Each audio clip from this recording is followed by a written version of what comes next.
ಮಸೀದಿಯಲ್ಲಿ ಆಗಂತುಕನೋರ್ವ ಯದ್ವಾ ತದ್ವಾ ಫೈರಿಂಗ್ ಮಾಡಿರುವಂತಹ ಘಟನೆ ಕೆನಡಾದಲ್ಲಿ ನಡೆದಿದೆ. ಸಂಜೆಯ ಪ್ರಾರ್ಥನೆಯ ಸಂದರ್ಭದಲ್ಲಿ ಆಗಂತುಕನೋರ್ವನಿಂದ ಫೈರಿಂಗ್ ಆಗಿದೆ. ಈ ಸಂದರ್ಭದಲ್ಲಿ 5 ಮಂದಿ ಸಾವನ್ನಪ್ಪಿದ್ದಾರೆ ಅಂತ ಹೇಳಿ ತಿಳಿದುಬಂದಿದೆ. ಜೊತೆಗೆ 12ಕ್ಕೂ ಹೆಚ್ಚು ಮಂದಿ ಗಾಯಗೊಂಡಿದ್ದಾರೆ ಅಂತ ಹೇಳಿ ತಿಳಿದುಬಂದಿದೆ. ಸಾವಿನ ಸಂಖ್ಯೆ ಮತ್ತಷ್ಟು ಹೆಚ್ಚಾಗುವಂತಹ ಸಾಧ್ಯತೆಯೂ ಕೂಡ ಇದೆ ಅಂತ ಹೇಳಲಾಗ್ತಾ ಇದೆ.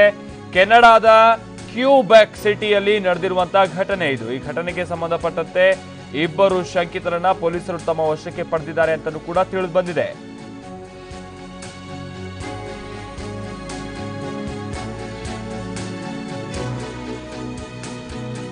ಮಸೀದಿಯಲ್ಲಿ ಸಂಜೆ ಪ್ರಾರ್ಥನೆ ಮಾಡ್ತಾ ಇದ್ದಂತಹ ಸಂದರ್ಭದಲ್ಲಿ ಆ ಮಸೀದಿಯೊಳಗೆ ನುಗ್ಗಿದಂತಹ ಆಗಂತುಕನೋರ್ವ ಯದ್ವಾ ತದ್ವಾ ಫೈರಿಂಗ್ ಮಾಡಿದ್ದಾನೆ ಅಂತ ಹೇಳಿ ತಿಳಿದು ಬಂದಿದೆ. ಆತ ಹಿಡ್ಕೊಂಡಿದ್ದಂತಹ ಬಂದೂಕಿನಿಂದ ಸಿಡಿದಂತಹ ಬುಲೆಟ್ಸ್ ಸುಮಾರು ಬಹಳಷ್ಟು ಮಂದಿಗೆ ತಗುಲಿದೆ. ಈ ಸಂದರ್ಭದಲ್ಲಿ 5 ಮಂದಿ ಸಾವನ್ನಪ್ಪಿದ್ದಾರೆ ಅಂತ ಹೇಳಿ ಈಗ ಅಧಿಕೃತವಾಗಿ ಪ್ರಕಟಣೆಯಾಗಿರುವಂತಹ ವಿಚಾರ. ಜೊತೆಗೆ ಈ ಸಾವಿನ ಸಂಖ್ಯೆ ಮತ್ತಷ್ಟು ಹೆಚ್ಚಾಗುವಂತಹ ಸಾಧ್ಯತೆಯೂ ಕೂಡ ಇದೆ ಅಂತ ಹೇಳಲಾಗ್ತಾ ಇದೆ. ಯಾಕಂತ ಅಂದ್ರೆ ಸುಮಾರು 12ಕ್ಕೂ ಹೆಚ್ಚು ಮಂದಿ ಈ ಸಂದರ್ಭದಲ್ಲಿ ಗಂಭೀರವಾಗಿ ಗಾಯಗೊಂಡಿದ್ದಾರೆ. ಇನ್ನು ಈ ರೀತಿಯಾದಂತಹ ಒಂದು ಅಟ್ಯಾಕ್ ನಡೆದಂತಹ ಸಂದರ್ಭದಲ್ಲಿ ಮಸೀದಿಯಲ್ಲಿ 40ಕ್ಕೂ ಹೆಚ್ಚು ಮಂದಿ ಇದ್ರು ಅಂತಾನೂ ಕೂಡ ತಿಳಿದು ಬಂದಿದೆ. ಎಲ್ಲರೂ ಕೂಡ ಪ್ರಾರ್ಥನೆ ಸಲ್ಲಿಸ್ತಾ ಇದ್ದಂತಹ ಸಂದರ್ಭ ಅದು. ಆ ಸಂದರ್ಭದಲ್ಲೇ ಈ ರೀತಿಯಾಗಿ ಯದ್ವಾ ತದ್ವಾ ಫೈರಿಂಗ್ ಆಗಿ 5 ಜನ ಮೃತಪಟ್ಟಿದ್ದಾರೆ. ಹಾಗೆ ಯಾರೀತ ಯಾವ ಕಾರಣಕ್ಕಾಗಿ ಈ ರೀತಿಯಾಗಿ ಫೈರಿಂಗ್ ನಡೆಸಿದ್ದಾನೆ, ಯಾವುದಾದ್ರೂ ಉಗ್ರ ಸಂಘಟನೆಯ ಕೃತ್ಯನ ಇದು ಅನ್ನುವಂತಹ ಮತ್ತಷ್ಟು ಮಾಹಿತಿ ಇನ್ನಷ್ಟೇ ಲಭ್ಯ ಆಗಬೇಕಿದೆ. ಜೊತೆಗೆ ಇದಕ್ಕೆ ಸಂಬಂಧಪಟ್ಟಂತೆ 2ರನ್ನ ಈಗ ಪೊಲೀಸರು ವಶಕ್ಕೆ ಪಡೆದಿದ್ದಾರೆ, ಶಂಕಿತರನ್ನ ಅಂತಲೂ ಕೂಡ ತಿಳಿದು ಬಂದಿದೆ.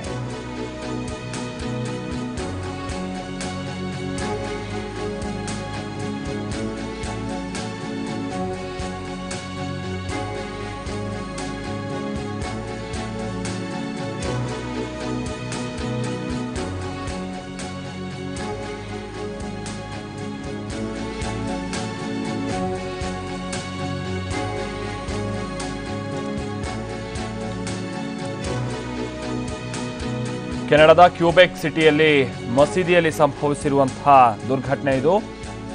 ಸಾವಿನ ಸಂಖ್ಯೆ ಮತ್ತಷ್ಟು ಹೆಚ್ಚಾಗಬಹುದು ಅನ್ನುವಂತಹ ಆತಂಕ ಕೂಡ ಇದೆ. ಯಾಕಂತಂದ್ರೆ 12ಕ್ಕೂ ಹೆಚ್ಚು ಮಂದಿ ಈ ಸಂದರ್ಭದಲ್ಲಿ ಗಾಯಗೊಂಡಿದ್ದಾರೆ ಗಂಭೀರವಾಗಿ. ಹಾಗೆ ಫೈರಿಂಗ್ ಆದಂತಹ ಸಂದರ್ಭದಲ್ಲಿ ಸುಮಾರು 40 ಮಂದಿ ಮಸೀದಿಯಲ್ಲಿ ಇದ್ರು ಅಂತಲೂ ಕೂಡ ತಿಳಿದು ಬಂದಿದೆ. ಈ ಬಗ್ಗೆ ಮತ್ತಷ್ಟು ಮಾಹಿತಿ ಕೊಡ್ತಾರೆ ನಮ್ಮ ಪ್ರತಿನಿಧಿ ನಾಗರಾಜ್ ದೀಕ್ಷಿತ್. ಈಗ ಯಾರೀತ ಯಾವ ಕಾರಣಕ್ಕಾಗಿ ಈ ರೀತಿಯಾಗಿ ಫೈರಿಂಗ್ ನಡೆಸಿದ್ದಾನೆ, ಇದ್ರ ಬಗ್ಗೆ ಏನಾದರೂ ಅಪ್ಡೇಟ್ಸ್ ಲಭ್ಯ ಆಗಿದೆಯಾ ನಾಗರಾಜ್ ದೀಕ್ಷಿತ್?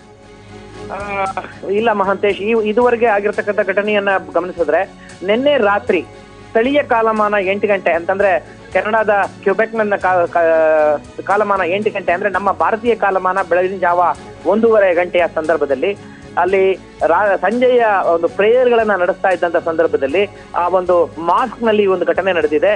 ಆ ಪ್ರತ್ಯಕ್ಷದರ್ಶಿಗಳು ಹೇಳುವ ಪ್ರಕಾರ ಏನು ಒಬ್ಬ ಗನ್ಮ್ಯಾನ್ ಇದ್ದ, ಆತ AK-47 ಹಿಡ್ಕೊಂಡಿದ್ದ, 2 ಅಥವಾ 3 ಜನ ಇದ್ದಿರುವ ಸಾಧ್ಯತೆಗಳಿದೆ ಅನ್ನುವಂತಹ ಮಾಹಿತಿ ಕೇಳಿ ಬರ್ತಾ ಇದೆ.